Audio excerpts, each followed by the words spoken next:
High world में travel करके मैंने डिवोर्स सिस्टम को बाइंड कर लिया। सिस्टम कहता है अगर मैं डिवोर्स सिलेक्ट करूं तो तुरंत इस वर्ल्ड का सबसे स्ट्रॉन्ग सुप्रीम रूलर बन जाऊंगा। लेकिन जब मैं अपने 3 बच्चों और 20 साल के प्यार भरे मैरिड लाइफ के बारे में सोचता हूं तो सुप्रीम रूलर बनने का आइडिया छोड़ देता हूं और एक सिंपल लाइफ जीना चाहता हूं। तभी अचानक मेरी वाइफ ने मेरे सामने डिवोर्स पेपर्स रख दिए और कहा कि चेंजे, मैं जानती हूं तुम मुझसे बहुत प्यार करते हो, लेकिन मैं हमेशा इस छोटे से प्लेनेट पर कैद नहीं रहना चाहती। मेरे टीचर ने कहा है कि मुझे तुमसे डिवोर्स लेना होगा, तभी वो मुझे डीप स्पेस एकेडमी में एंट्री देंगे।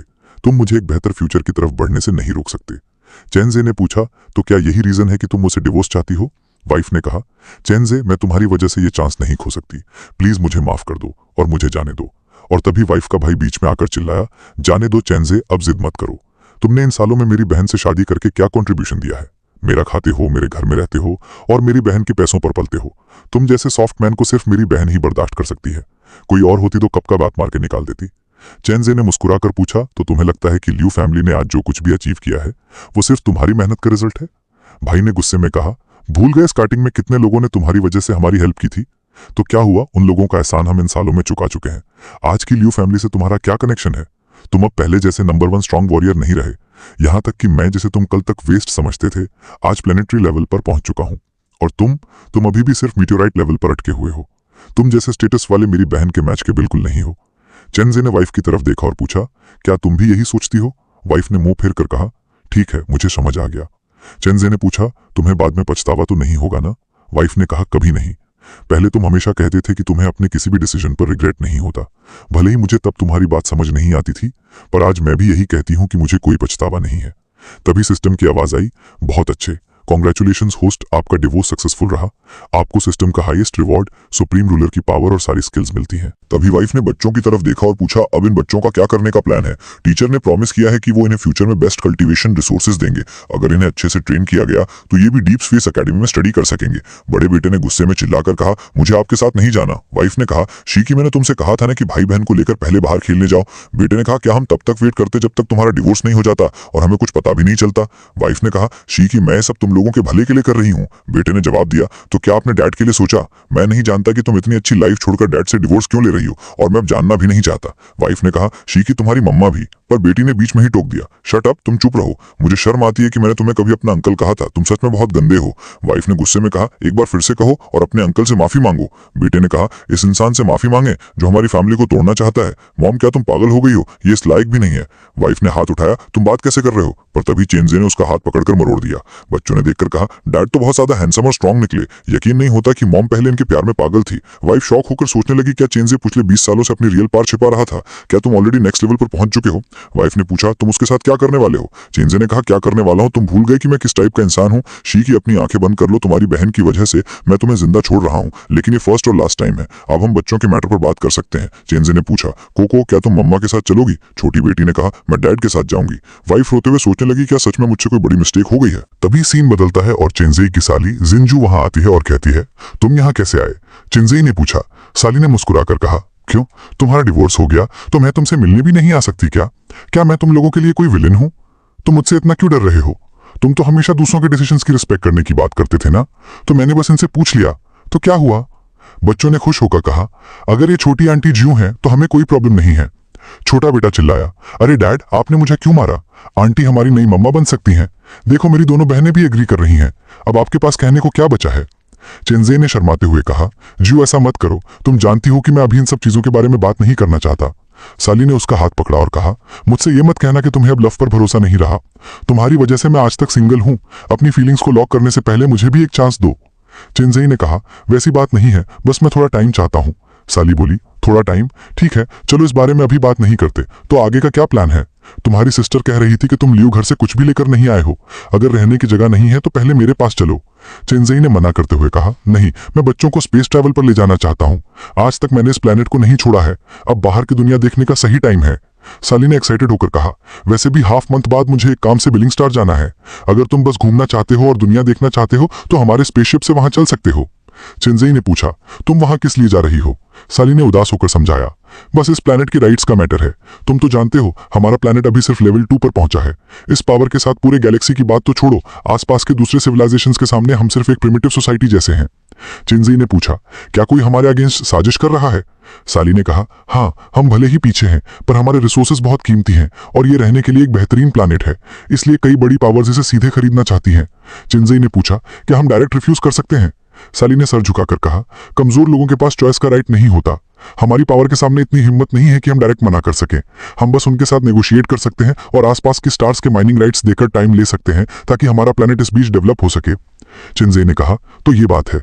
साली ने आगे बताया, इस बार मैं बिलिंग स्टार जा रही हूँ सोलो नाम की एक फैमिली से डील करने। ये कार्ल्स किंगडम की एक रॉयल फैमिली है जिनके पास एक स्टार स्काई लेवल का स्ट्रॉन्ग वॉरियर है। उनसे डील करना बहुत मुश्किल होने वाला है। अगर हम सोलर सिस्टम को उन्हें नहीं बेचना चाहते तो हमें बहुत बड़ी कीमत चुकानी होगी।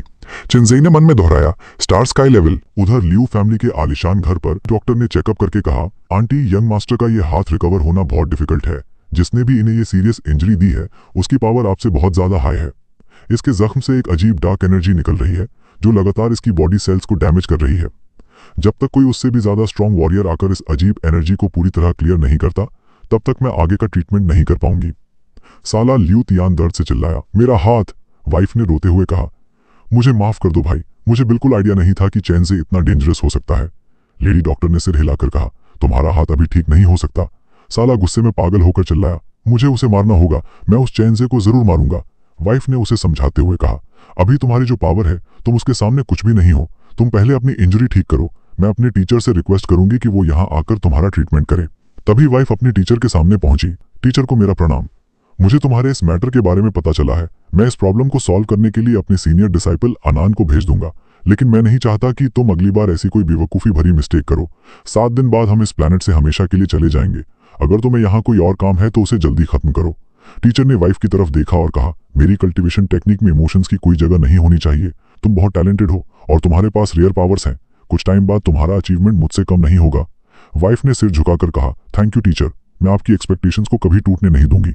और वाइफ ने मन में सोचा, चैन जे, अगर तुम तब तक जिंदा रहे तो मैं तुम्हें एहसास कराऊंगी कि तुम्हारा सेल्फिश होना कितना बड़ा मजाक था और तुम्हारी ये पावर मेरे सामने कितनी छोटी है। उधर सीनियर डिसाइबल अनान साले के पास पहुंचा और बॉडी देखकर बोला, मेरा भाई, ये मैटर बहुत सीरियस है। तुम्हारे भाई की बॉडी में एक खतरनाक कर्स डाला गया है। ये कोई ऑर्डिनरी पावर नहीं है। यहाँ तक कि अगर मैं इस कर्स को हटाना चाहूँ तो मुझे अपनी खुद की पावर गंवानी पड़ सकती है। वाइफ ने हैरान होकर पूछा, ऐसा कैसे हो सकता है? वो चैन जे तो सिर्फ एक नॉर्मल लेवल पर है, फिर उसके पास ये ऐसी टेक्निक कैसे आई जो आपके जैसे सीनियर भी हैंडल नहीं कर पा रहे? अनान ने समझाते हुए कहा, इस टाइप की पावर के लिए खुद की स्ट्रेंथ होना जरूरी नहीं है। जैसे कुछ सीक्रेट ट्रेजर्स से भी कर्स डाला जा सकता है। उसने सिर्फ अपनी रियल पावर नहीं छिपाई बल्कि अपने पास मौजूद सीक्रेट ट्रेजर्स को भी छिपा कर रखा है। वाइफ ने हाथ जोड़कर रिक्वेस्ट की, सीनियर प्लीज मेरे भाई को बचा लीजिए। अनान ने गहरी सांस ली और कहा, ठीक है, तुम्हारी वजह से मैं एक बार अपनी पावर रिस्क पर लगाकर इसे सेव करने की कोशिश करूंगा। वाइफ ने परेशान होकर कहा, पावर कम हो जाएगी, इससे बेहतर है कि टीचर खुद हेल्प करे। अनान ने कहा, यह प्राइस बहुत बड़ा है। वाइफ ने कहा, कोई बात नहीं, तुम्हारी तुलना में मेरी पावर कुछ भी नहीं है। अनान ने कहा, ठीक है, डन, इस बूच अपने भाई को पूरी तरह मुझे सौंप दो। साले ने ठीक होने के बाद अनान के पास जाकर पूछा, तो ठीक है सीनियर, क्या आपके मन में मेरी बहन के लिए कोई फीलिंग्स है? सीनियर, क्यों ना हम एक बड़ी डील करें? अनान ने पूछा, कैसी डील? साले ने लालच देते हुए कहा, हाँ, मेरी बहन उस इंसान से बहुत नफरत करती है। उसने ना सिर्फ मेरी बहन का दिल दुखाया बल्कि उसके 2 बच्चों को भी छीन लिया और मुझे इतनी सीरियस इंजरी दी। अगर आप उसे जान से मार दें तो मेरी बहन आपसे बहुत इंप्रेस होगी। उस टाइम बस मैं आप दोनों को मिला दूंगा और आपको आपका मनचाहा रिवॉर्ड मिल जाएगा। अनान ने मुस्कुराकर कहा, अगर ऐसी बात है तो मुझे इसमें बहुत इंटरेस्ट है। मुझे उसका एड्रेस दो, मैं बहुत जल्द उसे खत्म करके वापस आऊंगा। साले ने कहा, थैंक यू सीनियर, और मन में हंसा, चैन जे, अगर तुम स्ट्रांग भी हो तो क्या हुआ? अफसोस मैं तुम्हारी वो दर्दनाक हालत अपनी आंखों से नहीं देख पाऊंगा। अगले दिन चेनजे के नए घर पर साली फल लेकर आई और बोली, ये हमारे नए घर के लिए बिल्कुल फ्रेश फ्रूट्स हैं। चेनजे ने मुस्कुराकर पूछा, तुमसे एक क्वेश्चन पूछूं? साली ने कहा, पूछो, क्या क्वेश्चन है? चेनजे ने पूछा, अगर मैं कहूं कि एक दिन मैं लियू तियान को मार दूंगा तो क्या तुम मुझसे नफरत करोगी? चेनजे ने हंसकर बात टाली, मैं तो बस मजाक कर रहा था। साली ने सीरियस होकर पूछा, क्या उसने तुम्हें फिर से परेशान किया? अगर कभी ऐसा दिन आया तो प्लीज मुझे मत बताना। तभी चेनजे अचानक साली और अनान के सामने प्रकट हो गया और बोला, लियू तियान, मैंने तुम्हें सुधरने का चांस दिया था, पर तुम सच का सामना क्यों नहीं करना चाहते? साला डरकर पीछे हटा। तुम सब कितने बेवकूफ हो? अनान ने आगे बढ़कर पूछा, तुम कौन हो? चेनजे ने कहा, मैं? मुझे लगा तुम जानते हो कि मैं कौन हूं। अनान ने तलवार निकाली, सीनियर, शायद मैं आपको नहीं जानता। चेनजे ने पूछा, क्या तुम मुझे ही मारने नहीं आ रहे थे? अनान कांपने लगा, तुम चेनजे हो? चेंजई ने कहा, देखा, मैंने कहा था ना कि तुम मुझे जानते हो। अनान ने डरकर पूछा, क्या ये कोई सीक्रेट ट्रेजर है? चेंजई ने पल भर में अनान को खत्म कर दिया और साली के पास वापस आकर बोला, ये तुम्हारे लिए गिफ्ट है, ये थंडर सीक्रेट ट्रेजर है। साली ने हैरान होकर सीक्रेट ट्रेजर को देखा और पूछा, ये सब क्या है? तुम ये कहां से लाए? चेंजई ने कहा, रास्ते में मिला था। साली ने कहा, झूठ मत बोलो, तुम्हें पता भी है कि ये कितना कॉस्टली है। अगर इसे यूनिवर्स में कहीं भी ले जाओ तो लोग इसके लिए अपनी जान दांव पर लगा देंगे। मैं इसे इतनी आसानी से एक्सेप्ट नहीं कर सकती। चेंजई ने कहा, दिया है तो रख लो, ये मेरे किसी काम का नहीं है। साली ने उसे सीने से लगाया और कहा, तो मैं इसे तुम्हारे लिए सेफ रखती हूँ, जब भी तुम्हें जरूरत हो मुझसे वापस ले लेना। चेंजई ने कहा, जैसी तुम्हारी मर्जी। उधर वाइफ के घर पर बड़ी सीनियर सिस्टर सूलिन आई और वाइफ खिड़की के पास सोच रही थी, अनान अभी तक वापस क्यों नहीं आया? अगर वो नहीं आया तो मैं ज्यादा टाइम तक इस कल्टीवेशन को होल्ड नहीं कर पाऊंगी। सीनियर सिस्टर सूलिन ने पास आकर कहा, टीचर को किसी जरूरी काम से वापस जाना पड़ा। मैं टीचर के साथ इस प्लेनेट से जा रही हूँ, लेकिन उन्होंने मुझे यहाँ छोड़ दिया है ताकि मैं सीनियर अनान के वापस आने का वेट कर सकूं और साथ ही तुम्हारा ट्रीटमेंट कर सकूं। साला ल्यूटता हुआ आया और चिल्लाया, सीनियर मेरा क्या हुआ? सीनियर सिस्टर ने उसकी पल्स चेक की और कहा, मैं तुम्हारी बॉडी की प्रॉब्लम सॉल्व नहीं कर सकती। तुम्हारी बॉडी का कर्स मेरी कैपेबिलिटी से बहुत बाहर है। इसे सिर्फ मेरे टीचर ही ठीक कर सकते हैं, जो कि अब पॉसिबल नहीं है। और मुझे हैरानी है कि तुम्हें इस प्लेनेट पर किसने इस तरह इंजर्ड किया। तुम्हें इस हालत में पहुंचाने वाले ने सच में तुम्हें बहुत बड़ा सबक सिखाया था। साला रोने लगा। सीनियर सिस्टर ने कहा, तुम जैसे घमंडी लोग इसी के लायक हैं। साले ने गिड़गिड़ा कर कहा, सीनियर अगर आप चेंजई को ढूंढ सकती हैं तो अगर उसने मुझे इंजर्ड किया है तो वही मुझे ठीक भी कर सकता है। और सीनियर अनान का अचानक गायब होना भी उसी से कनेक्टेड है। आप बस उसे। सीनियर सिस्टर ने डांटा, चुप रहो। अगर तुम्हारी हालत सच में उसी इंसान ने की है तो क्या तुम्हें पता है इसका क्या मतलब है? साले ने पूछा, क्या मतलब है सीनियर? सीनियर सिस्टर ने कहा, कोई डाउट नहीं है कि तुम मेरे उस बेवकूफ जूनियर अनान के साथ कैसे मिल गए। तुम दोनों एक जैसे ही डम्ब हो। तुम्हारी बॉडी पर जो कर्स है उसका नाम स्टार डिस्ट्रक्शन कर्स है। पूरे किंगडम में भी इसे जानने वाले बहुत कम हैं। सिर्फ मेरे टीचर के लेवल के लोग ही इसे यूज कर सकते हैं। और तुम्हारी नफरत उसके लिए जितनी बढ़ेगी, ये कर्स उतना ही स्ट्रांग होता जाएगा और एंड में तुम्हें पूरी तरह खत्म कर देगा। साला कांपते हुए चिल्लाया, तो अब मैं क्या करूं? आपको मुझे बचाना होगा, मैं मरना नहीं चाहता। सीनियर सिस्टर ने कहा, बचाऊं? मैं तुम्हें चाहकर भी नहीं बचा सकती। और सूलिन ने मन में सोचा, यकीन नहीं होता कि इस छोटे से प्लेनेट पर इतना स्ट्रांग कोई वॉरियर एग्जिस्ट करता है। अनान की लाइफ की निशानी अभी तक पूरी तरह खत्म नहीं हुई है। इसका मतलब वो इंसान अभी भी टीचर के नाम से डरता है। फिर भी मुझे एक बार खुद चलकर उससे मिलना चाहिए। उधर चेंजई अपने बच्चों के साथ गेम खेल रहा था और बड़ा बेटा हार कर चिल्लाया, शिट, मैं फिर से हार गया। चेंजई, क्या तुमने कोई चीटिंग की है? चेंजई ने हंसकर कहा, अगर खेल नहीं सकते तो मत खेलो, अपने स्किल्स इंप्रूव करो, चीटिंग की बात करते हो। क्या मैं चीटिंग करने वाला दिखता हूँ? बड़ी बेटी ने कहा, डैड क्या तुम मुझे और छोटी बहन को जीतने नहीं दे सकते? छोटी बेटी बोली, हाँ डैड, मम्मा और दीदी को जीतने दो ना। चेंजई ने बच्चों के सिर पर हाथ रखा और कहा, नेक्स्ट टाइम पक्का। अभी नहीं खेलते, बाहर कोई गेस्ट आया है। बच्चों ने चौंक कर पूछा, गेस्ट? कौन आया है? तभी दरवाजा खुला और सीनियर सिस्टर सुलिन अंदर आई। चेंजई ने सोफे पर बैठे हुए कहा, क्या तुम मुझसे मिलने आए हो? उसे अंदर आने तो प्लीज, अंदर आओ। सीनियर सिस्टर सुलिन ने चेंजई की पावर महसूस की और झुककर कहा, जूनियर सुलिन सीनियर को प्रणाम करता है। चेंजई ने चाय का कप रखा और कहा, तुम्हारी आंखें तो बहुत शार्प है। सुलिन ने कहा, सीनियर मजाक कर रहे हैं। यहाँ जितने भी लोग हैं उनमें सिर्फ सीनियर की पावर इतनी अलग है जिसे मैं अपनी कल्टीवेशन से समझ नहीं पा रहा। मुझे लगता है आप ही मेरी सिस्टर के एक्स हस्बैंड हैं। चेंजई ने कहा, इसमें छिपाने वाली कोई बात नहीं है। तभी उसने अपनी बेटी को एक चमकती चीज दी और सुलिन ने कहा, छोटी बहन, ये तुम्हारे लिए मेरी तरफ से गिफ्ट है। बेटी ने खुश होकर कहा, वाओ। चेंजई ने कहा, इसे रख लो और थैंक यू बोलो। बेटी ने मुस्कुराकर कहा, थैंक यू ब्यूटीफुल सिस्टर। सुलिन ने कहा, वेलकम छोटी बच्ची। फिर सुलिन ने चेंजई की तरफ देखा और पूछा, सीनियर को शायद पहले से पता था कि मैं यहाँ आने वाला हूँ। चेंजई ने कहा, इस वर्ल्ड में ऐसी कोई चीज नहीं है जो मुझे ना पता हो। सुलिन ने गंभीर होकर पूछा, सीनियर, क्या आप मेरे उस जूनियर अनान से मिल चुके हैं? चेंजई ने शांत आवाज में कहा, हाँ मिला था, पर मैंने उसे हमेशा के लिए खत्म कर दिया। अगर टाइम के हिसाब से देखें तो कल उसका पहला दिन होगा। क्या तुम उसके लिए प्रेयर करना चाहोगे? सुलिन शॉक होकर खड़ी हो गई और बोली, सीनियर मजाक मत करो, मेरे जूनियर की लाइफ की निशानी अभी तक गायब नहीं हुई है। चेंजई ने हवा में उंगली घुमाई और अनान की पावर का क्रिस्टल निकाला। अच्छा, तुम उसकी बात कर रहे हो? ये अनान की रियल पावर है। सुलिन ने कांपते हुए देखकर कहा, यह कैसे पॉसिबल है? सारी जीव ने हंसकर कहा, ब्यूटीफुल है ना? तुम जिस निशानी की बात कर रहे हो वो इसी क्रिस्टल की वजह से है। सुलिन के पसीने छूट गए और उसने पूछा, तुम्हारे पास अनान की ये चीज कैसे आई? उसकी रियल पावर को उसकी डेड बॉडी से कभी अलग नहीं किया जा सकता। चेंजई ने क्रिस्टल को घुमाया और कहा, इस वर्ल्ड में सब कुछ पॉसिबल है। चेंजई ने सुलिन की आंखों में देखा और कहा, डरो मत, वो सच में पूरी तरह खत्म हो चुका है। जहां तक इस चीज की बात है, ये बस मैंने एक छोटी सी मेमोरी की तरह अपने पास रख लिया है। मैं इसे अपने लिविंग रूम का शोपीस बनाने का सोच रहा हूं। वैसे मुझे डर है कि तुम इमेजिन नहीं कर पाओगे कि वो टेबल पर रखा हुआ कैसा दिखेगा।